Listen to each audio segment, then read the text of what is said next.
volvemos acá en la cantera deportiva. Me dicen que ya está conectado Jai Mansouri, jugador de la selección de racquetball argentina, médico allá desde Dallas, Estados Unidos, si no me equivoco. Bueno, contame cómo estás, que como esto mencioné, lo dije bien el nombre. Todo perfecto, ¿me escuchan bien? Sí, se te escucha perfecto. Bueno, antes que nada, decime cómo estás, qué estás haciendo ahora allá en Estados Unidos, en este momento, en general, me imagino, para... Bueno, en este momento estoy de guardia, justo acabo de llegar, empezaba son las 7 de la noche acá, entonces empecé hace 10 minutos y tuve que apurar a mi compañero para que me pasaran todos los pacientes rápido, así podía venir acá a conectarme con ustedes, pero todo bien. Entonces, ¿qué tipo de médico sos? ¿Médico de emergencia? Yo hago terapia intensiva pediátrica y dentro de esa rama me subespecializo en la terapia intensiva cardíaca. Bueno, entonces, ya que estamos hablando de que sos médico, ¿cómo fue hace 1 año y medio que estamos viviendo en pandemia? ¿Cómo se vivió ahí en Dallas y cómo la viviste vos como médico? La verdad, sufrimos como en todos lados. No sé, lo mismo, encerrados. Acá, por suerte, se vacunó temprano y empezamos a salir antes y se abrió todo un poco, y bastante en realidad, y ahora se está empezando a cerrar un poco de nuevo con respecto a la nueva variante. Y bueno, ¿y cómo se relaciona eso con el racquetball, que es el deporte que practicas? Bueno, jugué muy pocos torneos el último año y medio.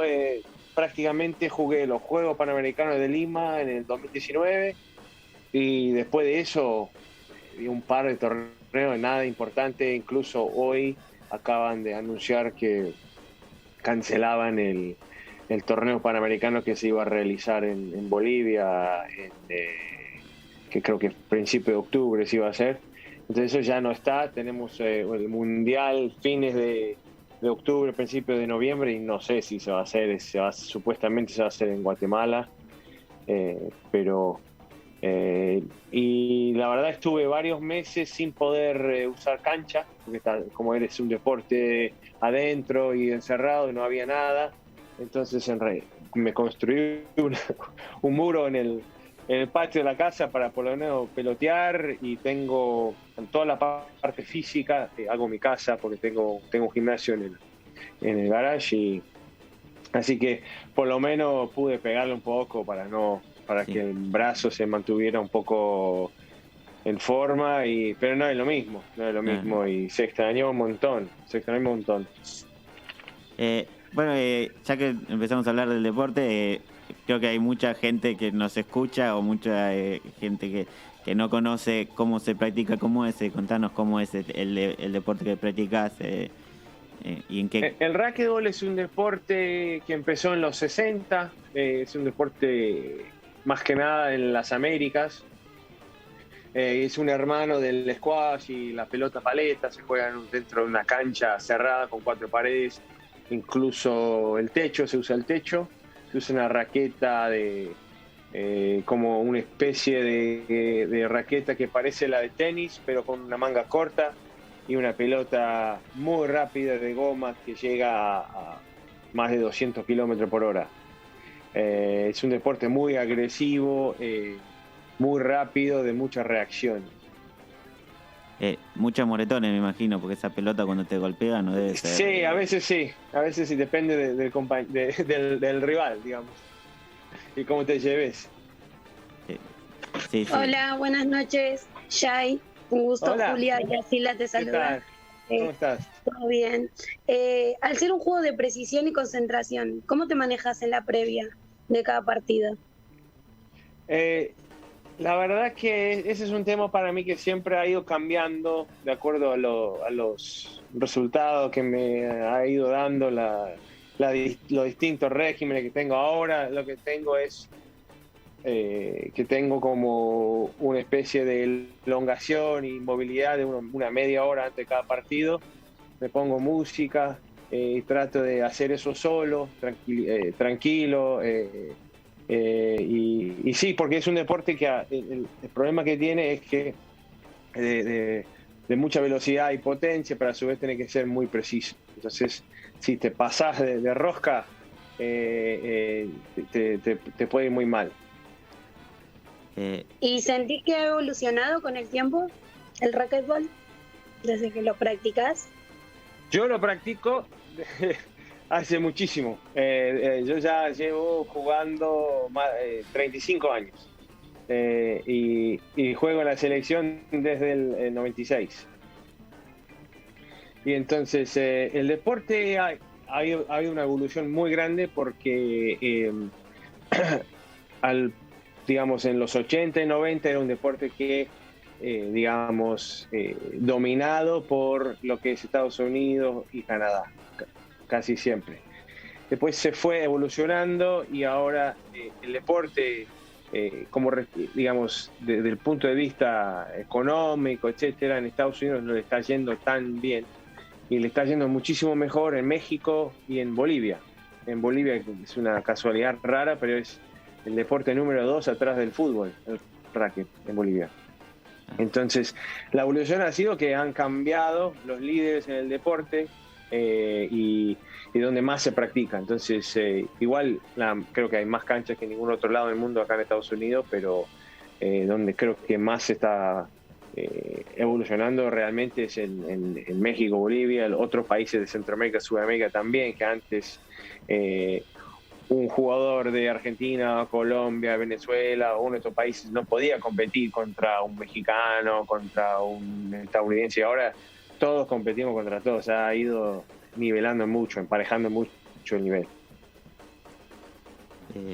Sí, ¿y cómo llegaste a este vínculo? ¿Cómo llegaste a jugar racquetball? ¿Cómo alguien empieza?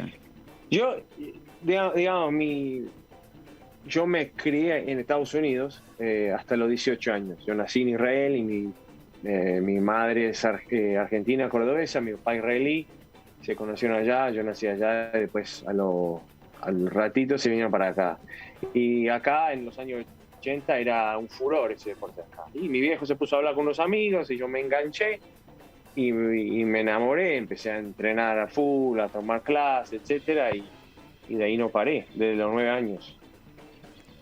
Y siendo tu papá israelí, sí, tu mamá es argentina, pero vivías en Estados Unidos, ¿cómo se llegó a la representación, a representar a Argentina? ¿Cómo fue el momento? Yo terminé la secundaria acá y me fui a Buenos Aires a estudiar medicina. Entonces estuve 7 años en Argentina viviendo y antes de irme para allá ya había hecho el vínculo con el racquetball argentino, etcétera. Me habían ofrecido nacionalizarme, darme una beca para vivir en el CENAR, etcétera. Entonces yo los primeros 3 años de la carrera viví en el CENAR, entrenaba, vivía ahí y estudiaba en la facultad que quedaba en Caballito.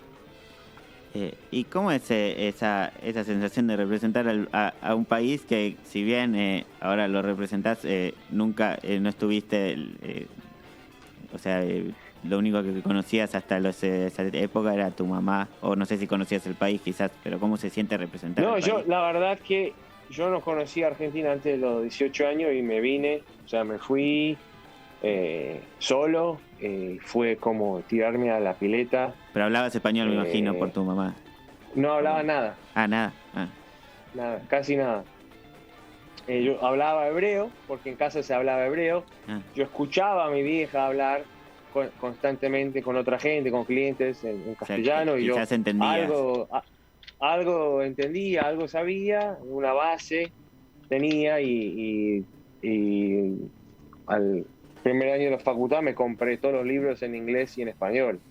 Okay. Leía todo 2 veces. Mucha gente me pregunta lo mismo. Yo creo que viviendo acá, mi forma de ser y mi crianza, a mí me costó encajarme acá al principio, especialmente como adolescente, etcétera. Y la verdad que me hice adulto en Argentina. Yo llegué a los 18 años, pero yo creo que era inmaduro.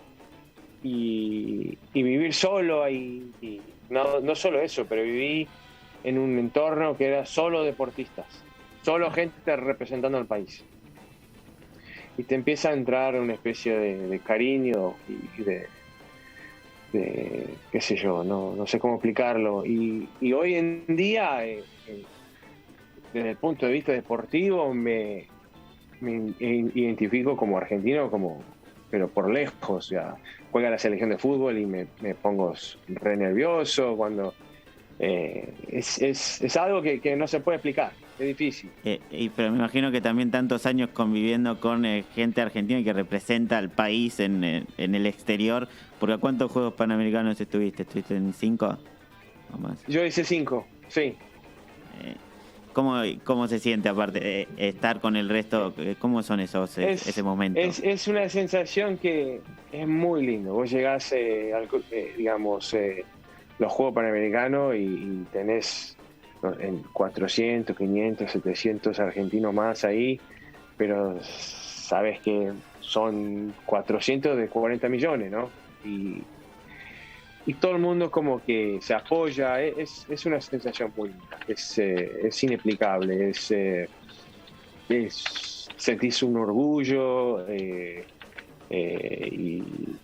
como es una especie de como fruto de todo lo que uno sufre entrenando, compitiendo en lugares quizás no lo más lindo, etcétera, viste, a veces nos tocaba. Hace años los vuelos eran dificilísimos, llegabas y querías ir a Honduras a jugar un Panamericano y te tocaba aterrizar 3 veces y te perdían todo el equipaje. Eso me pasó 20 veces. ¿Y alguna anécdota divertida de estos 5 torneos panamericanos que has participado? Por ahí la de Santo Domingo, donde obtuviste la medalla de bronce en la dupla. Hay una muy graciosa no me acuerdo si Santo Domingo, sí, creo que fue Santo Domingo, que o puede haber sido Winnipeg en el 99, no me acuerdo, pero estábamos caminando y estaba delante nuestro Georgina Bardach, y yo no la conocía, era muy joven, y la venía persiguiendo a algún atleta, tirándole piropos y de otro país, y nos vio con el traje de argentino y dijo: hola chicos, ¿cómo están? Y se hacía que nos conocíamos para desquitar al pibe que no la quería dejar en paz. Y la verdad que creo que no me acuerdo si fue Mar del Plata o Winnipeg también, creo que fue Winnipeg. No me acuerdo, han sido tantos, pero en la entrada me acuerdo de una entrada la apertura, la ceremonia de apertura, y eran como, no sé, 20 micros de argentinos, y estábamos, Argentina siempre desfila primero en los Juegos Panamericanos, porque los primeros Panamericanos fueron en Argentina, entonces con una especie de, no sé, y entonces estábamos ahí, uno de los primeros micros, esperando para salir, y estábamos nosotros con un montón de atletas y casi todas las leonas, y empiezan a cantar y empiezan a mover el micro, y el micro empieza a bailar y mover y empiezan a tirar agua y después entrar ahí a ver 50.000 personas en el estadio esperando, era una cosa espectacular. Y hablamos de lo que se siente representar a Argentina, pero ¿qué se siente ganar una medalla representando un país, una medalla en un Panamericano? Yo me gané, yo creo que las 3 medallas más importantes mías son una bronce en un mundial, que fue en el 2002, y después me gané la primera medalla olímpica, digamos, de la cadena olímpica argentina, fue cuando me gané los Juegos Sudamericanos en el 98, que fue increíble porque acababa de operarme hacía 2 meses la rodilla y fue realmente muy difícil, y eso fue muy lindo, y después cuando nos ganamos la de los Juegos Panamericanos casi nos morimos. Que justo fue gracioso porque habíamos traído un entrenador de Estados Unidos para ayudarnos a la parte táctica. Era un muchacho que yo conocía. Y entonces él se vino a Estados Unidos, directo a la Dominicana, y él nos ayudaba con las tácticas, etcétera. Y en el cuarto de final, el que ganaba se pasaba a semi y era medalla asegurada porque nosotros no jugábamos por el bronce, por X motivo. Y entonces nunca se jugaba el bronce, llegás a semi y ya tenés una bronce asegurada. Y estábamos en una guerra con Venezuela y jugamos mejor a 3 sets, ¿no? Y el tercero se juega 11 y era un partido que venía. Al final ganamos 11-7, algo así. Y él vio la reacción de nosotros, todo el mundo llorando, se metió en la cancha, y él no entendía la importancia que tenía la medalla para nosotros. Y fue muy, muy emocionante. Sí, me puedo imaginar nomás lo que es ese momento. Bueno, y ya que estamos, ¿qué queda ahora para que ahora hablamos un poco, pero ya podemos hablar de un futuro, ya casi esperemos con menos pandemia, menos que se esté yendo de a poco esto? ¿Cómo ves en el racquetball? ¿Qué queda? ¿Que estás entrenando solo ahora o tenés alguien con quien entrenar ahí? Ahora tenemos canchas habilitadas, yo entreno en mi casa, a veces solo, a veces de a rachas tengo un preparador físico que viene y me ayuda. Y la parte de cancha, entreno mucho solo en la cancha. Eso es una gran ventaja del racquetball porque podés jugar solo y también tiene una máquina de pelotas. Y después hay un par de personas acá que por ahí no tienen tanto el nivel, pero puedo jugar 2 contra 1, ese tipo de cosas. Y mi meta ahora es el principio de octubre, que es el US Open. Voy a ver si llego. ¿Y tenés alguna relación con lo que está pasando en Argentina en cuanto al racquetball? ¿Hablás con el resto de los deportistas? Sí, claro. Sí. Y están entrenando los muchachos, tienen las canchas habilitadas. Yo no me iba a ir al Panamericano por la cuestión de que no pude arreglar todo porque se cambió la fecha tantas veces y tengo que arreglar mi trabajo con anticipación y no pude. Ellos se estaban preparando para eso y al final se pinchó y lo informaron. Así que están ahí entrenando sin competencia, pero con lo que es la competencia interna, etcétera. Y como todo, está lento ahora. Sí, por ahora va a haber que esperar a futuro. Bueno, muchas gracias, Jai, por tu tiempo, por la entrevista. No sé si Muchísimas gracias por tenerme, me encanta. Siempre que me invitan a estas cosas, siempre digo que sí, porque es una forma de difundir un poco más conocimiento de mi deporte, que la verdad que lo necesitamos, y me encanta hablar con gente en Argentina al respecto. Bueno, sí, nos encantó hablar acá con vos. Esperemos quizás habrá en un futuro ya post-US Open, digamos, con un resultado favorable, quizás.